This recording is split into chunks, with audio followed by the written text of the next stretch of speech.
Hi, my name is Thomas Johnson, and I'm the founder and CEO of GetUpNGetFit Wellness Coaching Concierge. I'm also a C-suite advisor and investor. And you're listening to How May I Serve You, where I'm constantly on the quest to surround myself with the best coaches while learning how to better serve our executive clientele by asking them, how may I serve you? Today's show is sponsored by Get Up and Get Fit. And Get Up and Get Fit will be providing students with textbooks and school supplies in Cambodia in honor of our guests today, as well as our philanthropic mission to impact at least 50,000 people per year. And today's guest is Ellen Tyler. Ellen, how you doing? I'm doing great. Thank you so much for having me. And honestly, I love your energy. I love it. Thank you.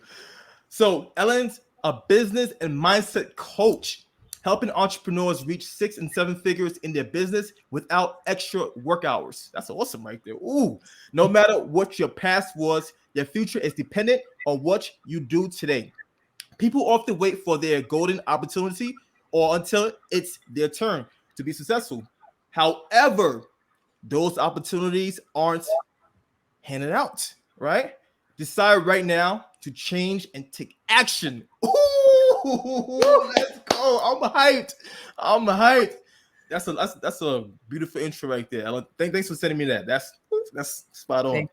So I'm gonna bring my energy towards your way right now. Okay. Yeah. So how are you doing again? And I want you to dive into your story. Okay. Tell us a little bit about you, where you're from, how you got started. The 2-minute version. Yeah, 2 minutes. And so sometimes I think you should put a timer on everyone. It's because everyone has a story, and it's important to understand that it helps understand where we are. So no different than anybody else. Grew up in Chicago, went to school, went to college, no clue what I wanted to do. Not at all. Graduated in a recession, took any job I could, worked hard, worked extra hours, went in on the weekend to get noticed by everybody, and then fell into a profession that I didn't think I had any right being in, which was selling. And I also learned that other people know how to sell, even if I didn't. And that was my first blush at, I can hire knowledge. Like I learned things in school. I was pretty good student. If I could memorize, quadratic equation, I could do this. So I hired coaches, and it opened up the world to me to realize that it is accessible. I didn't have to be a president or a CEO, even though those are individuals we help, but that I could have the same opportunity of working with them. So throughout my career, and I was really good in building businesses and financial services. And the last time when I hired the coach, they said, you know what, we're opening a coaching division. Why don't you come? I said yes. Short version, how I got here. That's awesome right there. And I love the fact that you mentioned you hired knowledge, right? So Dan Sullivan wrote a book, Who Not How, meaning you hired the right who to accomplish the hows, right? So Absolutely. You found that out early on, and that's awesome. So I want you just to dive a little bit more into your life, okay? Yep. Living in Chicago as a child, how was that? I want you to just walk me through it. Yeah, I would always say we were the poor people in a rich suburb, and I didn't know we were poor, which is interesting. Okay. But my parents early on my grandparents were the influence, which was get her a good education, which meant we'll scrape by and figure out how to live in this town. But I'm always surprised. So there's a great sports coach, and he talks about doing a highlight reel. And so here's what I get to say. I'm the first person in my family to graduate high school. In this day and age, I was the first one in my family to graduate high school. And I was not the smarter of the two siblings. I was like, okay, how does this happen? And I was the first one to graduate college. And I wasn't aware. One of my grandparents was vice president of the gas company, but as a child, you're just not aware. But the education really did set me up for learning. I think one of my best qualities of growing up in that environment is that they gave me the structure of realizing other people did have the knowledge and did have the expertise. And I was just surrounded with other people that had really strong beliefs that they wouldn't fail. Mm. And I think it helped me understand you always want to surround yourself with smarter people than you. You don't want to be the smartest person in the room. And that decision of my parents to live in that suburb certainly did that for our family. Mm. Ellen, as you're telling your stories, I'm getting goosebumps. I'm getting goosebumps right now, because your story is such an awesome one. And what you just mentioned about hiring smarter people, being in the room with other smart people is key because it's about nurturing, right? You Yes. become the average of the people you surround yourself with. And that's so, so true. You lived it. I've lived it. Yep. And it's so, so apparent. But oftentimes people don't think about that. They want to be the smarter. They want to over speak and be the loudest one in the room. And how does that benefit you? You're not learning. When you're speaking and when you're talking, you're not learning.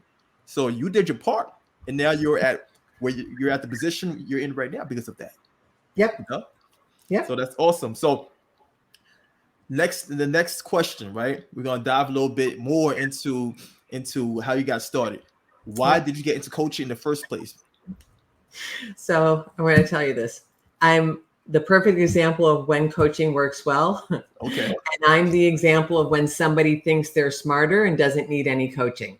That's really what, you just, if you ever sit back, we don't think actually.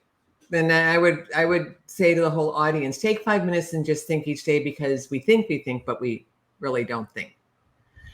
So when I hired the coach that really changed my life for me, I mean, so he took me from what was fairly decent income to tripling my income without changing the job, the product, nothing changed except that I hired a coach. Then I was too smart for my own good because after 13 months, I'm like, I got this. I got this. I'm good.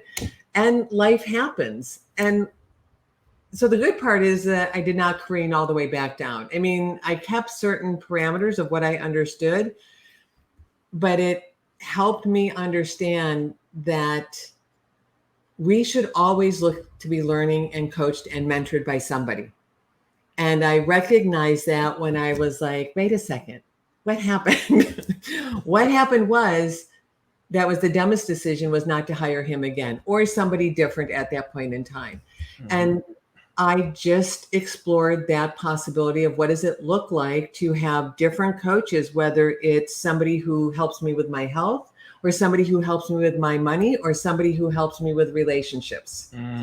And the last coach I hired right before I came over here, all those dots were connecting. And I just tell people, pay attention to the dots because you can connect them going backwards. You can't connect them going forward. But what story are they telling you? They're telling you a story. If it's like following the breadcrumbs, where are they going? And I looked at that and I thought I had chosen financial services because I wanted to help people. And then I dug deep more into my purpose, just like I would encourage everyone. What is your purpose and who do you want to serve? I looked at who I wanted to serve in the financial services, which is where I was, but I can serve so many people over here because here's the key. And I learned, and this unlocks it well. If I help you, guess what? You're going to help your clients, you're going to help your family, and you're going to help your community. So it's like that ripple effect. And I thought, now I get goosebumps when I talk about that, because that's why I switched. I thought that transformation that I had midpoint in my career, the question I asked myself, what if I did that for more people? Because that midpoint allowed us to, I have 5 children. We adopted 3 more children at that point in time. Not an inexpensive thing to do. And I thought, I can change families and I can change clients and I can change communities. And you can do it at all levels up and down a corporation or in a community. The beautiful thing about that, as you continue to live life and progress, your why was different, right? Yes. As you grew, your why grew as well. Yep. And when you got a family, your family started to grow. That's when you Yep. realize I could change family. This is why it's like you said, thinking. You have to surround yourself with good people. You also have to set some time aside to think thing, because sometimes we're in this space where we're constantly being inundated with information and bombarded with entertainment, and not allowing ourselves to step back and think about where we are and where we'd like to go. You also have to not be afraid to ask the difficult questions. And now here's the kicker: answer them. It's one thing, it's like check the list. Let me go through this. What are some bad habits I have? Where I just had a call this morning with some of my clients, and I said, I ask really good questions, but you have to not be afraid of the answer. There you go. Cause and effect. That's it. And I would add to that, answer honestly. Yeah. Not the sugarcoating. It's interesting because one of the first exercises I give them does take that into account, because most of us will gloss over, or I'll give you the answer. If I go, what's your goal? Here's it. I want to make $1 million. Why? Why?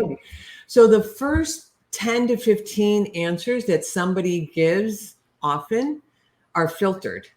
And it's filtered through the lens of society and the people that they surround themselves with and what they believe. That's true. But I ask them to go farther, which takes them a little bit longer, and then it gets into what they really want. You're asking the right question. You're peeling back layers. You're going deeper and deeper until you get to the core. Yep. Because you won't do what's hard if you just say, I want to make $1 million. Well, okay.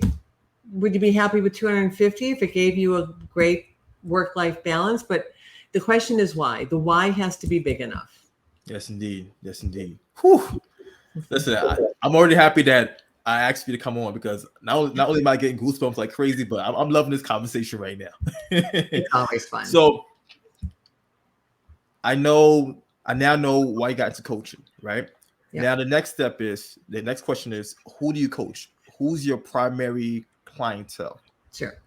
Well, coming from the business background that I did, I have an affinity for anybody who's in sales, who thinks that, the corner office person can figure this out, but I can't. And it really just filters down to anybody with an entrepreneurial spirit, but that is stuck at a certain level. So it tends to be, when you think of financial services, realtors, insurance, financial advisors. But here's the great thing, Thomas. When you know who you serve, other people go, can you help me? Like, I'm a spa owner. Can you help me? Sure. You have the same problem. Everyone has the same problems. But that's who I settled on because a couple things. One, I speak their language. They think it means something. It doesn't, but it helps. But I lived it and breathed it, and I built successful businesses in that world. You have the experience. So I have the experience, and so I've won the privilege of being able to have a conversation with them. And it opens their eyes and ears to thinking, if she can do it, I can do it. Because that's really what coaches do, is we open the door to the possibilities that you shut the door so many years ago. You know what? I kind of call that the Roger Bannister syndrome, right? The 4 minute mile, right? Yeah. So you already know the story, right? Once he broke the 4 minute mile, correct? 4 minute mile, yeah. Once he broke the 4 minute mile, people that were not able to accomplish this task were able to just they were doing it. Even high school kids. So it's all about perception and understanding that you could get past your perceived self, right? Your limited belief could be shattered, because oftentimes we get in our own way. We are our own hindrance. And the solution, though. And the solution, you're right. Both, And so you're absolutely on point. You're on point. Yeah. All right. So if someone were looking for a coach right now, right? What traits would you advise for them to look for? Sure. So first of all, I would think about what I wanted help with and being held accountable for. So like I said, if I'm growing a business, I'm not looking for a relationship coach. So that makes common sense. But Now, I'm going to give the answer from my perspective, and you have to understand that. Of and course. I think everyone's going to be a little bit different. So I came from a highly regulated area. I was a SEMA, CFP. I had all the designations, all of those things, because my belief is that if somebody was going to search for an advisor, that my first question is, do you have continuing ed? Did you study? What courses? So it's not a surprise that I would say you want somebody, yes, who has experience, but also if this is their career, they have taken the time to go get certified. And there's a number of them, not the 297, let me get certified and say I'm a life coach, but certified. And then ask them about the process and ask them what it looks and feels like and the length of time, because there's only two ways that we change anything. And that's through a sudden traumatic event like 9/11. Nobody really wants to have that, but through grief, sometimes people grow, or spaced repetition. So you want to understand and that there's a framework for holding you accountable. That's it. We're accountability partners. And yeah, that's it. Because you shouldn't necessarily pick one that you go, oh, this looks pretty easy. Got it. So, finish your I was thought. just going to say, and then ask for, because again, people want to go, oh, if she did it, I could do it. Well, what did I do? And what do we have experience doing? And of the hundreds and thousands of people's lives that we've changed around the world, what have they done? What have they gone on to experience? Got it. So for those listeners who might not understand what spaced repetition is, do you mind breaking it down? Sure. So think of it this way: when you had to memorize something in school, you typically will memorize by going over and over and over and over and over and over again. So it's like that. It's like studying every day, the same thing over and over and over again. And the reason spaced repetition is so important is that our ulterior motive is we want to go from your conscious to your subconscious, because people will get glassy eyed when you start getting into coach speak. But here's what the reality is: all of your actions come from your subconscious. That is true. So how do we get it in there? And I always tell my clients, look, I'm trying every which way to get from your conscious to your subconscious, whether it's spaced repetition, auditory, visual, writing. All of it is meant to do that, to achieve the common goal. I love that. So the way you approach that language, I approach it a different way, because I use that to look for our clients' learning style, how they consume the information. So I normally call it learning style, right? Auditory, visual, and kinesthetic, right? So it's the same thing, but just different language. Yes. Yeah. Absolutely. So now we're gonna dive into storytelling time, right? So I want you to give us like a 2 to 3 minute success story where you helped one of your client get over a hurdle, and you help guide them towards success. Yeah, I'm actually going to give you two, because I really thought about this. And one of the things that I want individuals to understand, coaching helps every area of your life, every area. So when they come in the door for one thing, they often leave with something different. But let's first talk about the financial, because that's what everybody cares about. And typically people will walk in the door because we say things like, I can help you double your income, which perks their ears, and they want to understand, is that really possible? And the greatest example is to talk about current individuals and what they've done.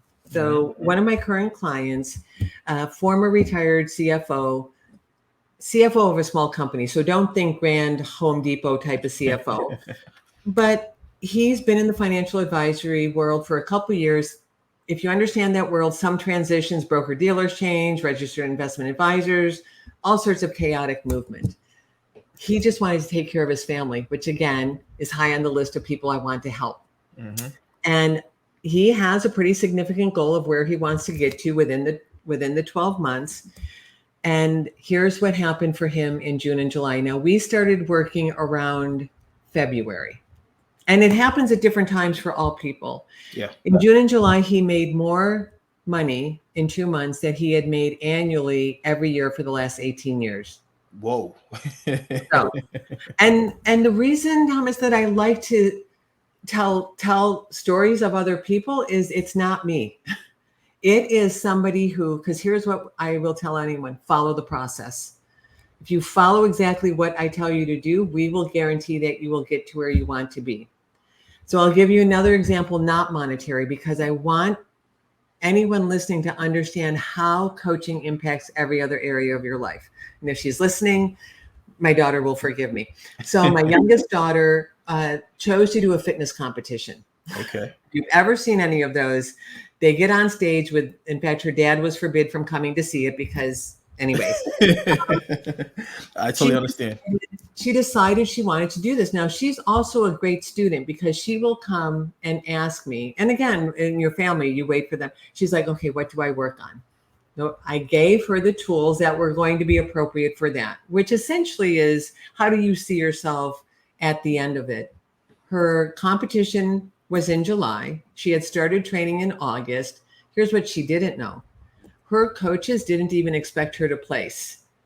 Whoa. They thought this was just a practice run.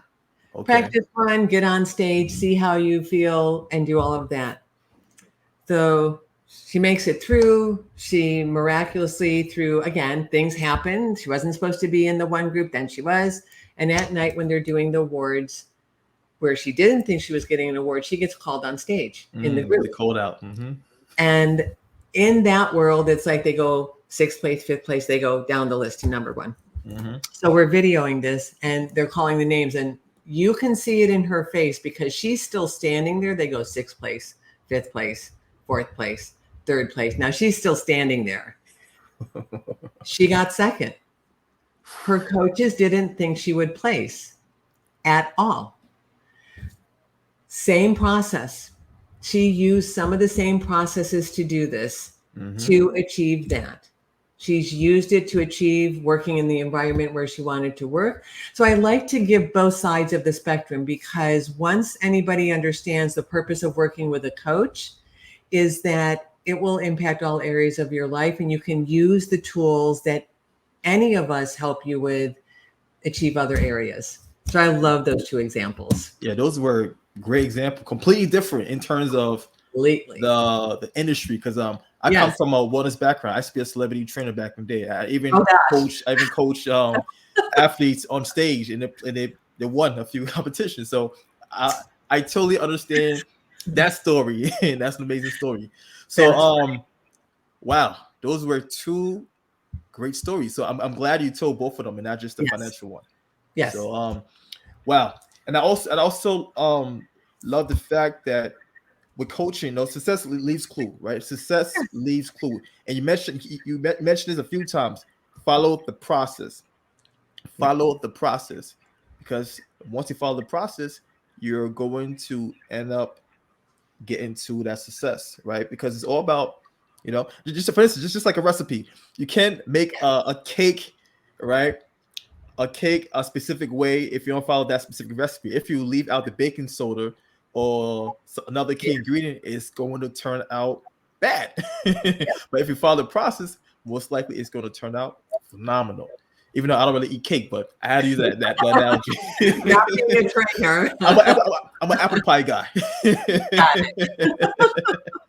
All right. So what drives you though, Ellen? Because of the changes in their lives. And I truly go back to the very beginning. The impact it had on our family. So purpose doesn't ever change, because that's what I would tell you doesn't change. Your purpose for why you're put here on this earth doesn't change, but how you fulfill that purpose does. So my purpose is to change the direction of my family for generations to come. But I also care about community, because I know the difference of what it's made in the life of my family, but in the life of my clients. And that is what drives me to do this, is that we get to live through our clients. I get to live. I'll give you one more little story. One of my clients, and we just wrapped up, and he did phenomenal in business, but here's what I said. I was more proud of helping him achieve. He has a daughter who has a rare disorder, and he created a nonprofit and was doing a golf outing in May. Okay. His initial goal was 25,000 to raise in funds. I'm like, really? Like, seriously, could you like double that for me? So we doubled it, and he did that and then some. I was more proud of that. So when you say like, what drives me, that's what drives me. Of course, I told him next year to double it as well. The outcome, the purpose and the outcome. That's awesome right there. Yep. That's great. They're impacting lives. Yeah. And you are a living testament of this as well. You were the first in your family to graduate high school, graduate college.